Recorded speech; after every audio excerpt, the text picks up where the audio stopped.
Hey, so glad you could make it. Stuart Hudnall here. Welcome to School Story. Today's episode, we're going to be talking about the cornerstone of student success. That's right, we're talking about bridges. Not the physical ones, but those bridges of communication between educators and parents. And in the world of education, communication, like we know, can be a significant challenge. From handling confrontations with parents to navigating the evolving landscape of digital communication. What we're going to do today is we're going to explore the nuances, the strategies of connecting effectively in our schools. Join me and Spencer as we unravel the complexities and celebrate the triumphs in the journey of educational communication. Welcome back to another episode of School Story. I'm Stuart Hudnall. I'm Spencer Campbell. And today we're talking about building bridges. We're going to be chatting about education, and we're going to be talking about communication between educators and parents.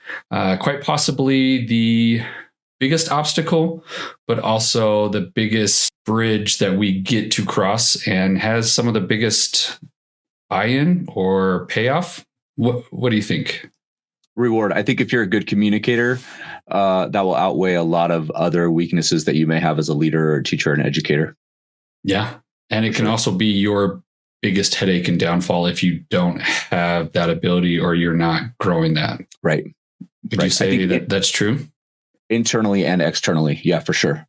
Yeah. Let's kick off the episode. You're not expecting it, but let's start by give me a story. Give me a situation where you had a parent, either to teacher, parent to administrator communication, either snafu or positive situation. Major snafu. My first year of teaching, I got an email from a parent who was pretty rude and kind of attacking me for something that she thought had happened in the classroom. It did not happen. And was over the top, and we've talked about this before, and I don't want to bring this in, but I had kind of worked outside of education in the business world. So, I mean, don't take kindness for weakness. And this is one of those moments where normally I would kind of be kind and just show grace, but I was really kind of frustrated with the whole email. She attached my principal on it. She attached our team on it. And I think worse than all of that, she did a 556 all, which is basically the whole staff. I wonder how she knew how to do that. Well, so it's not really a long story, but she worked at the school previously, and she was in the local congregation of our principal and in our local religious group. And so it was anyway, and I was super frustrated, and I did not kind of typically do what I recommend everybody to do, is to either wait 12 hours or 24 hours or have somebody reread your email or whatever. And I just fired back an email in the heat of frustration. And in doing so, I replied to everybody that was attached on the original email. So I sent it to the principal, the mom, our team, and the whole school. And the principal brought me down within probably 20 minutes, right? He sent somebody up to my class, brought me down. And I love the way he handled it. He said, listen, he said, you're not wrong on what you said. He said, the tone in which you said it and who you said it to is absolutely unprofessional. I need you to send an apology, and we're going to talk about how to do this in the future. Right. And so part of that was like, hey, I understand why you're frustrated. And we talked about it later after the fact, but it was, I had teachers coming up to me afterwards and were like, oh my gosh, I can't believe you. Is that how you always talk to parents? And then other teachers like, oh my gosh, I've had this parent and the oldest siblings before. I'm so glad that you finally said something, but it was pretty embarrassing because looking back, I mean, it was kind of petty and whatever, but I learned a great lesson. How did she respond to it? She called the principal, and the principal, who I still love to this day and work with, he's now in our district office. He basically said, I'm going to handle it. There will be consequences. This is uncalled for. And we had that whole conversation before, and then he talked with me after. And so I did send an apology to the mom and everything like that. Even though I was right in the way that I said it, it was my approach and the timing and everything. Anyway. So it was something really small, but that's it. So did you make that mistake again? No. Because you said it was your first year teaching? Yeah. I mean, I probably made the lack of communication or clarity of communication problem multiple times. I think I still do that. Sure. Because what's in my head doesn't necessarily come out the way I want in an email or in whatever. But it wasn't vindictive. I'm not vindictive. I'm not attacking people. I'm not doing it publicly. I'm not doing any of that. And even privately, I'm not necessarily doing that. But with the amount of communication that we have, especially now with everything that we post or share or email can be posted online. I think early on, I just learned that basically everything that you say or do can be recorded. So just assume that it is being. And so I'm very kind of thoughtful about what I do, when I do it, how I do it. So I don't know. What about you? I had a parent come in and try to be coy about recording me as we were having a conversation. And so they turned on their recording device and kind of slid it down by the edge of their chair. And I mean, it was fine. I knew what they were doing, and it was my first year as an administrator, so I was a little bit more on edge. But, you handle the situation like I would have handled just about any other situation. It was a very volatile one to begin with, so kind of handled it with kid gloves anyways. What I have found, though, that is when I've gone out of my way to communicate, only two times has that burned me as administrator. Every other time, hands down, far and away, has it been better than I've over communicated. Rarely do they complain about over communication. It's the under communication. Right. That has the problems. In fact, there's an interesting statistic. I was doing some research before the show, and it showed that, now this is about 10 years ago, but 59% of public school parents reported never receiving a phone call home in 2012 about their student. And this was the time I started teaching. I think there was a shift of moving away from teachers proactively reaching out to home about situations, where there has to be a lot more. And I was guilty as a teacher of prodding and pushing to ensure that I reached out versus being proactive about it. Part of what you're talking about with calling, I think, is also cell phones and the access to phone numbers and spam calls. And I don't want to say it's a lost art, but even as a principal now, I have a lot of teachers that don't love calling. They would rather text or email. And part of the way that we do it is we do have access to Google Voice. So we do text parents from time to time. But on the flip side, parents also don't want to be on the phone call. Like, they don't love answering numbers that they don't know. And so, but I remember in my master's program doing so many kind of role playing activities, like on the phone and like in your office. And so when I finally got into those, I was like, man, this is nothing, right? I mean, you'll still have cases that come up and stuff like that. But I think the hardest part with communication is that non-recorded communication that happens in a building sometimes. Mm-hmm. Like when you're walking down the hall and you have a conversation with a teacher, and you've got 20 or 30 of those every day. By the time you get to the end of the day, you can't remember what you said, didn't say, how that was taken, how that was. And so I think, especially being, either a principal or a vice principal, sometimes you say things as your opinion and people think that, like, oh, that's what he wants me or she wants me to do. And so then all of a sudden what you say becomes like, oh, this is school policy. And like, no, that's not it at all. And so it's funny, as I've kind of grown in education, I see other people now, like the AOSs and other people. Very rarely do they ever like say something that's absolutely concrete. They always leave it kind of open-ended. And I don't mean that they're trying to be wishy-washy. They want to make sure that before they commit to something, they have the backing of the board or the budget or, whatever it is. And so I find it very interesting that there's this kind of game. And even as a principal, you have to kind of walk to make sure that you don't say something that people take as policy. And that includes parents, right? Yeah. I mean, so I don't know. But even in a classroom, right? I mean, teachers, I think, say some things, and you've got 30, 35 kids in a class. They all hear something absolutely different. Oh, I thought this was due Thursday. I swore you said Thursday. And other kids are like, no, Wednesday. And then the teacher's like, well, okay, how many of you heard Wednesday? And like half the class raises their hand, and you're like, man, I need to do a better job of communicating with everybody when things are due. Well, and that's part of the reason we teach the teachers to have the students parrot back. All right, now when is this due? Steve, tell me when this is due. Or, Stuart, what are the instructions? What are the steps you have to take when I turn you loose? And that's what I found the good teachers to do, because even if there was miscommunication, as long as that student understood it and then parrots it back, everyone else hears it. And for the most part, you avoid most miscommunication errors.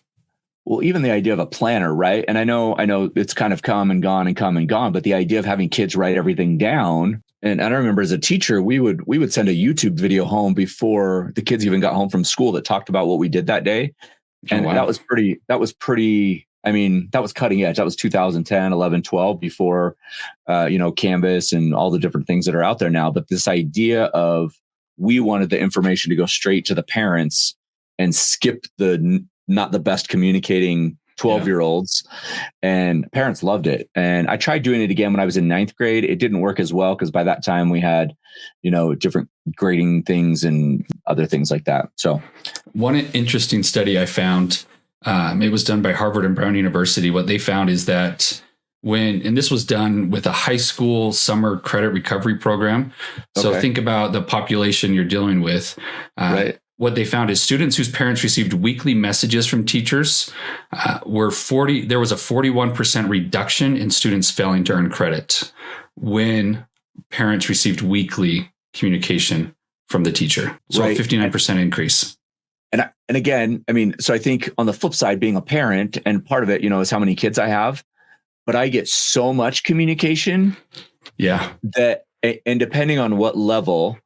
So our middle school kids do pretty well. He emails just once a week. Our high school's all over. So much. Yeah, our high school's all over the place. And so, I mean, it goes back to the old adage, like if everything is important, nothing is important. So when I get 4 or 5 skylards a week that say, hey, important, please read. I'm like, well, I can't read, and it's like, well, yeah, I can read all of them. I'm sitting at home on TikTok or on Instagram or whatever. Yes, I can read them. But it's when that message is sent out is a hard part, right? It's like, is 4 o'clock the best time to send out a skylert? Is 6 o'clock? My middle school sends a lot of skylerts to the point that, I mean, I'm an educator too. When they call, I just send it to voicemail. It's funny because I have a pretty, like, that's one of my things that I'm pretty like, hey, we're only going to send once a week. And it's going to be this time every week.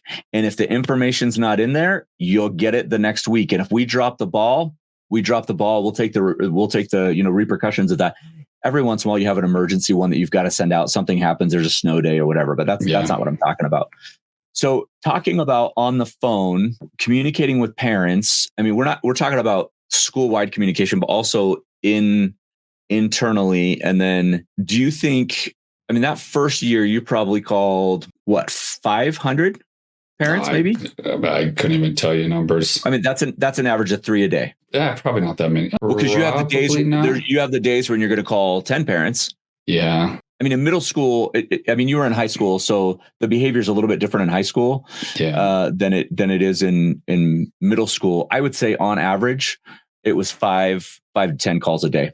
Like no jokes. And not all of those were negative because I really wanted to, hey, by the way, I saw your kid do this in the hallway and I just wanted to let you know how awesome they are. Right. Because it was that counter, like, I don't want to spend all my time, but that was usually at the end of the day. And obviously when there was behavior stuff, a fight or, vaping or whatever, it was like, hey, but pretty much every time we brought a kid down to the office, we tried to call home for good or bad. Which you should do. I mean, that's good practice. Let me ask you about the communication triangle. This is the one that gets me, and I spend a lot of time on navigating communication. So you've got the triangle, you've got the administrator, you've got the teacher, and you've got the parent, right? So you've got this triangle with the 3 people. How is the best way to make that triangle work according to you? Like my own opinion, like how I feel about that? Yeah. How do you do the triangle? I mean, obviously with the triangle, if I'm visualizing the picture that you're creating, we've looked at this before. The idea is to have all sides equal, right? Like it's like hopefully. But however, actually maybe not. But I don't. So some people would view it that way, right? To have a healthy relationship between the parent, the administrator, and the teacher, you would want to have that even. But I don't think that's always the case. Like I think early on in the year, the parent-student communication should be way more than administrator, parent, or, whatever in that triangle. I do think there are times though, when myself included, when maybe teachers aren't included in conversations that maybe they should be included in, or there are times when, where does the student fall in that communication triangle? Maybe they're in the middle, right? And everybody's trying to whatever.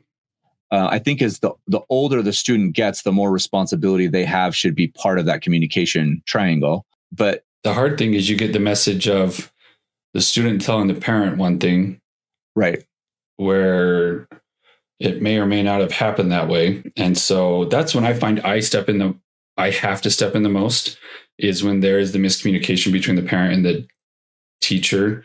But oftentimes it's through the student, because my first question always to teacher or parent is, have you reached out to the other person? Because I'm happy to facilitate it, but the hardest and most frustrating experiences I've had is when I'm that middleman and I'm trying to communicate between the two and it gets lost in translation because maybe I don't understand all the pieces at play. When those two have either not communicated or we've all sat down, that's when it's been the best. Right. And I understand sometimes why, again, this isn't just on teachers or parents. I understand why sometimes parents don't want to talk to the teacher because they feel like the teacher's the problem. Sure. Yeah, I also understand why teachers don't necessarily want to talk to the parents because they feel that the parent is the problem. But I mean, one of the things that we've talked about when we talked about behavior is the minute that not the minute, but like right around the time that you get an administrator involved in your problem, that's where you lose control of the situation. Yeah. So when you set a kid down to the office, you no longer have control of the situation. And I understand that kids need to go down to the offices sometimes, but I also feel like that's the same if you have a parent that jumps over the top. Now, you are going to have parents that just jump straight over the teacher because they want to get the problem solved as fast as possible. You're also going to have a teacher every once in a while that oversteps their bounds and makes decisions for the school that maybe shouldn't be made by the teacher. That should be a conversation with, the assistant principal or the VP. I also have been in parts of situations where the teacher didn't feel supported by the admin. So that's why they don't get them involved. They feel like they got thrown under the bus. And maybe this was 2 years ago in a situation, but they've held on to that forever. And so I think trust has a lot to do with it. And we talked about this last episode where if you can let everybody know that we're here for the kid, for what's best for the kid, and that's the common goal. It's not you versus me. It's you, me, and the teacher versus helping the kid. Like the problem is helping the kid graduate or helping the kid. You're not against each other. Yeah. I really like what your principal did in that story you shared at very first, where he backed you to the point of telling the parent, I'm going to handle the situation. It's a situation between me and the teacher. It's handled. The worst is when the administrator or the teacher, throws the other person under the bus to that individual and doesn't allow for that learning opportunity to happen. And then you don't feel trusted. You don't feel supported. And in the future, you're not going to be as willing to reach out because you don't feel like it's even worth it. Yeah, I don't think I've ever thrown a teacher under the bus. I might not have handled the situation the way that they wanted or the way they thought it was going to happen. But they may have felt thrown under the bus, even if you didn't intend it, right? And that's what I mean. Well, and I mean, as a vice principal, I feel like I maybe not got thrown under the bus, but a situation didn't get handled the way I thought it should. And I felt like, I've shared these before, but I made a decision and went forward with it. And then the parent came back up to the principal and the principal said, you know what, we're not going to do that. We're going to do this. And I felt kind of like, we talked about it after the fact and I understood where he was coming from. It was, anyway. So I was pretty frustrated, but we worked through it. So talking about effective parent-teacher administration communication, you talked about the triangle. One of the things I want to bring up is you talked about regular updates. What about the art of parent-teacher conferences? Well, and I think one thing I did want to make sure that was brought up is one of my favorite things that our superintendent has said. Email is not communication, it's information. So just because an email was sent to somebody, you can't assume that the information was communicated or that it was communicated, but that it wasn't a communication between you and that parent. And so that's where the phone call needs to happen or the in-person conversation needs to happen, because that really is what's going to make the difference, not just an email shot out because maybe they read it, maybe they didn't. You need to have that conversation person to person so there's no innuendos that are assumed or tone of voice that is assumed. That's one thing that has really stuck with me that good old Godfrey has mentioned. Right. I mean, you can see it in action all the time. Yeah. People think one thing in a text and an email, but let's just get on the phone and hash it out, right?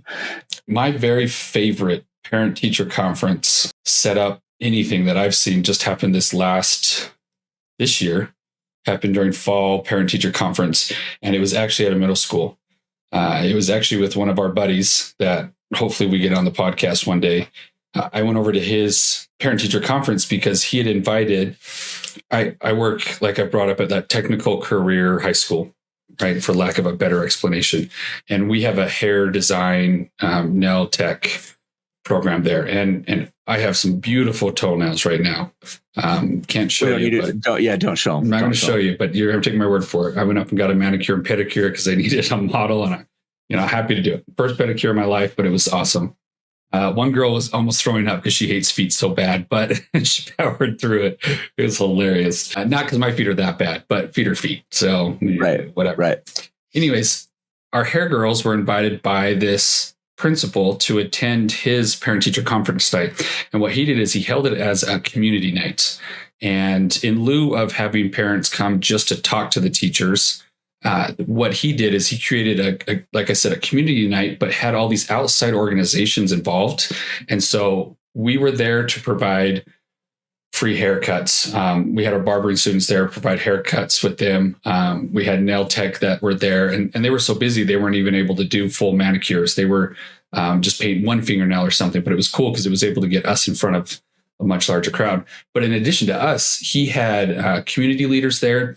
He had free clothing there. He had free shoes there. And this is a lower socioeconomic school that he's at. And so it was super beneficial, and they had free dinner. And so that brought a lot of people out. But in order to qualify, quote unquote, qualify for the free dinner, they had to basically have a punch card where they had to go and talk to so many teachers or so many organizations in order to qualify for that free dinner. And so it just encouraged them to be there. And when I was walking the halls, I took pictures and sent it. If you remember, they were packed. I've never seen a parent teacher conference like that. And so I love that he was willing to think outside the box and have it flip it on its head to instead, correct me if I'm wrong, but what I typically hear, because I haven't done middle school, at the high school is, for the most part, parent teacher conference is a waste of time. And we're lucky to get 8 to 10% of our parents there. It's 8 hours that is spent. And unless you teach math or a couple specific classes or subjects, you're not seeing a lot. And that was my experience being a business marketing teacher. I was an elective teacher. And I remember one night in 8 hours, I had less than 10 parents come in. So it's hard to feel like that's beneficial. And yes, what the district encourages is that and I'm sure everyone is, you're reaching out proactively to parents during that time. But it does feel different versus me reaching out to them actually coming in. And it's hard when most of the people coming in are the good students. They're not the ones that you need to talk to. I've been in a couple different situations. We didn't have a community night, but we did a dinner and a concert kind of thing with our choir beforehand. And that ended up going really, really well. It was cool. Just hot dogs and sodas and chips. And we did that. I think one of the other things, and it's kind of lost its art form, but one of the things that I did as a teacher, which the school did, is we did what was called student-led conferences, where the students would bring in a portfolio of work that they'd done and kind of show it to their parents.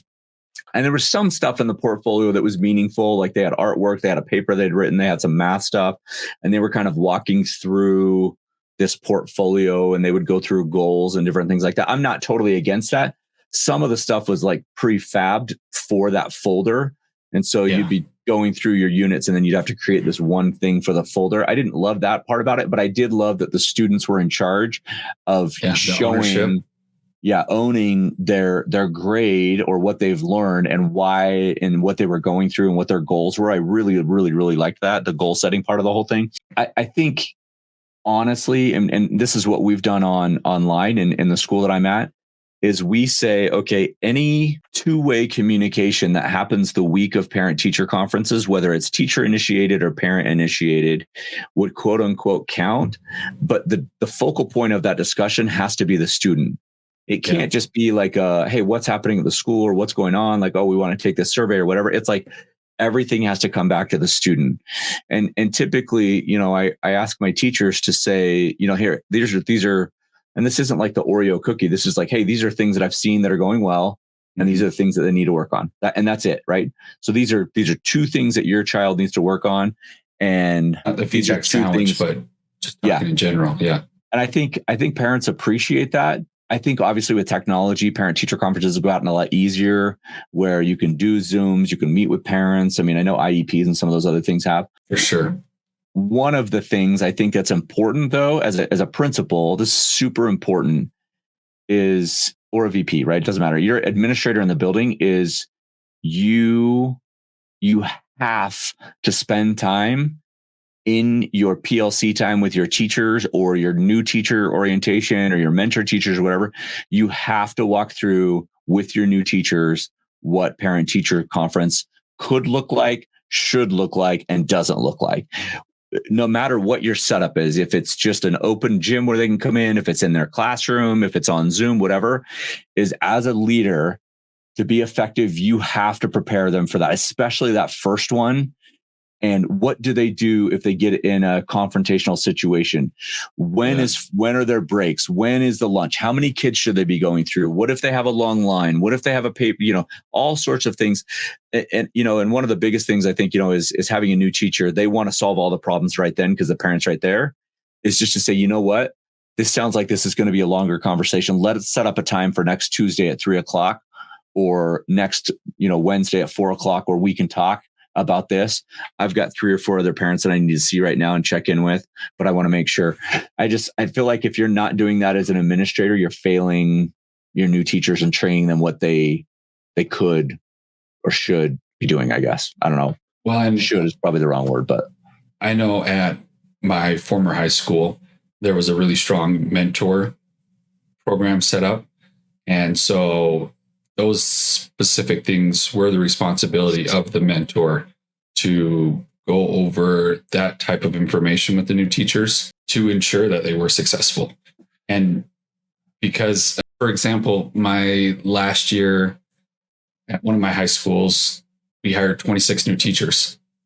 There's just no way for an administrator, even a team of 5 of us, to get to all of them effectively. Right. Right. And so that's why we just relied really heavily on the mentors to step in and be that person for the teacher. And sometimes it didn't end up being the mentor, but their friend that they made in the department, which is fine too, as long as they were getting the information and it was correct information and it was the positive information. But they had monthly meetings, and specifically, I know parent-teacher conferences were handled, of the month or right before they were going to happen, to ensure all those questions were answered. And so that was a really positive thing that happened with it. Right. I mean, in reality, that could be an entire podcast episode, is like how to manage, handle, walk through, schedule, plan out a parent-teacher conference. I mean, we're not going to do it, but I mean, it could be. So walking through, and I don't know if we've done a book study on this or not, but how do you handle difficult conversations? So I want you to provide specific tips or techniques for navigating challenging discussions, whether it's about student academic struggles, behavioral issues in the classroom, or sensitive family matters. So my number one thing, I previously worked at a high school that is infamous. I don't know if infamous is the right word, for having very engaged and passionate parents. And they really had some phenomenal parents, some of my favorite parents I've ever dealt with. In fact, we're friends with some parents that I met through there. I happen to live in the community, so I mean, that does make a difference. But one thing I found, because I can't tell you how many times I had a parent come in and they were upset, they were on fire, and it is your, I don't want to say stereotypical, but when you think of that mama bear, there's a reason they use bear in that, because that mama bear, you don't get between a bear and her cub. Like, you just don't do that. Well, I have been metaphorically between that mama bear and her cub many times, because she's coming in and she sees me as the enemy standing between her and what her sweet, perfect child, and not just always a she, it could be a papa bear. They're both, right? But when that hot parent comes in, my number one tip that I teach all new administrators, even parents or teachers, you always want to validate their passion. Because when it comes down to it, that mama bear coming in so hot, what she's showing, whether it's correct or not, is she is showing passion for her child. And if you can acknowledge that when they come in, and by talking about it, it actually almost always brings it down so many levels. If you can just look at them and say, wow, I'm so grateful that you came in to fight for your son, because ultimately it's your responsibility as the mom, and no one else is going to fight like you're going to fight for your son. So I'm so happy that you came in and that you're willing to do anything for little Stewie. Thank you. I hope you recognize I can't always do what is requested of me, but let's figure out what we can do to help him be successful, or to mitigate the situation, or whatever they're coming in for. But I found that if I can recognize and I can call out their anger, but classify it as like passion or drive or whatever you want to call it, pull out a thesaurus, pull out some synonym, it brings it down a lot. So that's my number one go-to thing that almost always helps almost every time. Does that make sense? Right. Yeah. So along with that, I would say, and this is in addition, not like that wasn't awesome. One of the things along those same lines, that's not one of the things along the same lines. I got you. You're good. It's all good. I appreciate that you guys have a good enough relationship that you've talked about this, because a lot of times kids don't talk to their parents, and for them to tell you, that means it's important enough to them that they've decided to tell their parents to come in and talk to me about it. And again, like, I might not be able to solve this problem today, but I appreciate that you guys have an open line of communication, because a lot of students and parents don't have that. And students just get like kind of thrown under the bus, or parents don't give a flying whatever about what's going on at school with their kid. And I don't mean like flying whatever, but I'm just saying, I'm glad that you have a good enough relationship that you're coming in to talk to me about it. Yeah. So behavioral issues, I think, is a whole other thing. I think for teachers, sometimes, even for me as an administrator, sometimes I forget what it's like to be a kid. And so some of the decisions that they make, adults want a pound of flesh for something that does not deserve a pound of flesh. And even if it maybe does, I think that's the wrong attitude, is that, I want vengeance based on this thing that happened. Vengeance will be mine. Yeah. I don't know.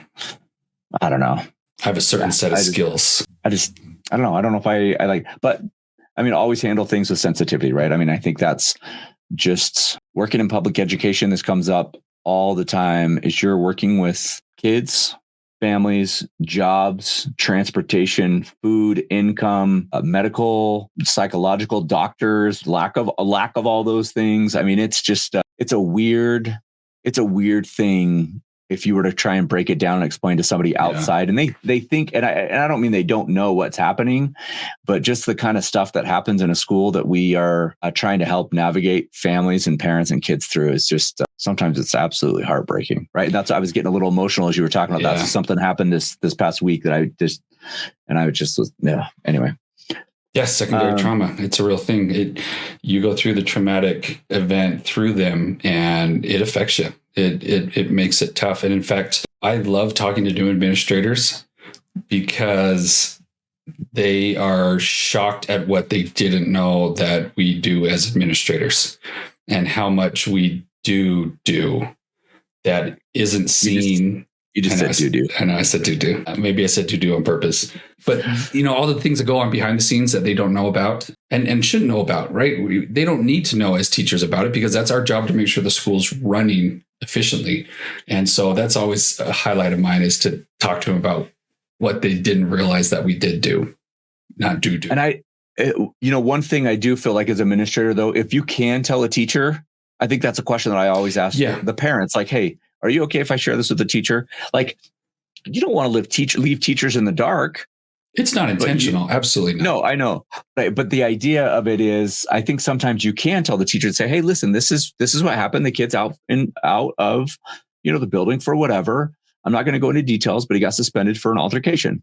You don't need to talk about anything. Well, am I safe? Oh, yeah, of course you're safe. It was between two students, blah, blah, blah, blah, blah. Right. But I do think sometimes, like, it's on a need to know basis. I've heard that before, an administrator say that. And I'm like, what do you mean a need to know basis? I'm his teacher. Of course I need to know.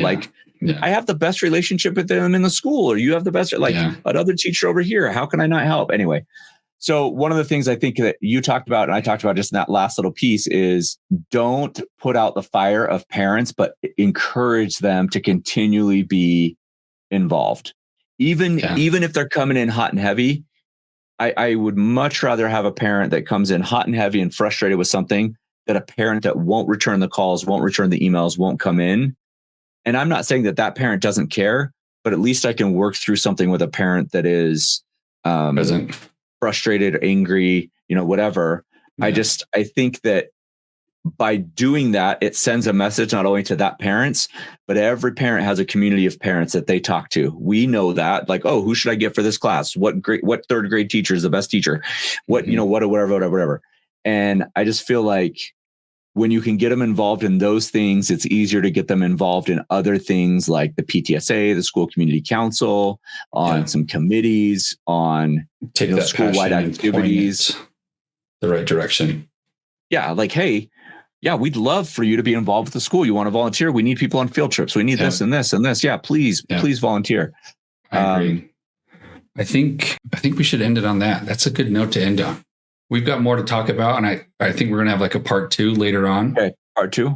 Oh, absolutely, part 2. But I think we should end it there because that just feels good. That feels right.